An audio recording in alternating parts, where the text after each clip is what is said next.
ചേട്ടായി ഇല്ലാത്തതുകൊണ്ട് ഈ പ്രാവശ്യം വീട്ടിൽ ഓണാഘോഷമൊന്നും വേണ്ടെന്ന് ഞാൻ വിചാരിച്ചിരുന്നു. ചേട്ടായി വരാത്തതുകൊണ്ട് കുറച്ച് മിസ്സിങ് എനിക്കും കുഞ്ഞാറ്റയ്ക്കും ഉണ്ടായിരുന്നു. എന്നാലും ഒരാഴ്ചയായിട്ട് അനിയത്തിയും കുട്ടി പിള്ളേരൊക്കെ ഇവിടെ ഉള്ളതുകൊണ്ട് ഞങ്ങൾ വിചാരിച്ചു ചെറിയ രീതിയിൽ ഒരു അത്തപ്പൂവ് മാത്രം ഇടാമെന്ന്. ഇന്നലെ രാത്രി തന്നെ 200 രൂപയ്ക്ക് ഞാൻ പൂ മേടിച്ചിട്ടുണ്ടായിരുന്നു.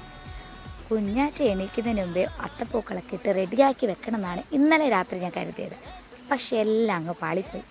അവൾ ഇന്ന് വിചാരിച്ചില്ല നേരത്തെ എണീറ്റു. പിന്നെ അവൾക്ക് കാപ്പിയൊക്കെ കൊടുത്തിട്ടാണ് ഞാനൊന്ന് അത്തപ്പൂക്കൾ ഇടാനിരുന്നത്. പിള്ളേരൊക്കെ ഉള്ളതുകൊണ്ട് അറിയാലോ, ഭയങ്കര അലങ്കോലമായിരുന്നു. അങ്ങനെ ഞങ്ങളുടെ വീടിൻ്റെ മുറ്റത്ത് കുറച്ച് പൂക്കളൊക്കെ ഉണ്ടായിരുന്നു. അതൊക്കെ ഞാനും കുഞ്ഞാറ്റയും കൂടി പോയി പറിച്ചു. എന്നിട്ട് ഞങ്ങളുടേതായി കൊച്ചു രീതിയിൽ ഞങ്ങൾ ചെറിയൊരു അത്തമൊക്കെ വരച്ച് ഞങ്ങൾ പൂക്കൾ കിട്ടും. ഞാൻ വിചാരിച്ച പോലെയൊന്നുമല്ല. മിന്നു കുഞ്ഞി അനിയത്തിയുടെ മോളാണ്. മിന്നു ഞങ്ങളുടെ കുഞ്ഞാണ് മിന്നുസ്. അവളും കുഞ്ഞി നല്ല വൃത്തിക്ക് പൂക്കളൊക്കെ ഇട്ടു കേട്ടോ. അപ്പം ഞാൻ വിചാരിച്ചു ഇത്രയും കുഞ്ഞു പിള്ളേർക്ക് ഇതൊക്കെ ഇത്ര നന്നായിട്ട് ഇടാൻ അറിയാമെന്ന് വരെ ഞാൻ ചിന്തിച്ചു പോയി. പിന്നെ അവരെ വലിയോടൻ ബ്ലൗസൊക്കെ ഇടിപ്പിച്ച് അവരുടെ കുറച്ച് ഫോട്ടോസൊക്കെ ഞാൻ എടുത്തു.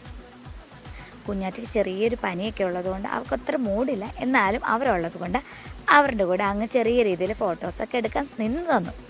അങ്ങനെ ഞങ്ങൾ ഇന്നത്തെ അത്തപ്പൂക്കളൊക്കെ കഴിച്ചു. ഉച്ചയ്ക്ക് സാധാരണ എല്ലായിടത്തും ഓണസദ്യയാണല്ലോ. ഇന്ന് ഞങ്ങൾ നേരെ തിരിച്ചാണ്. ഞങ്ങൾ ഇന്ന് നെയ്ച്ചോറും ചിക്കൻ കറി അയച്ചത്. അങ്ങനെ എല്ലാവർക്കും ഒരിക്കൽ കൂടി ഹാപ്പി ഓണം.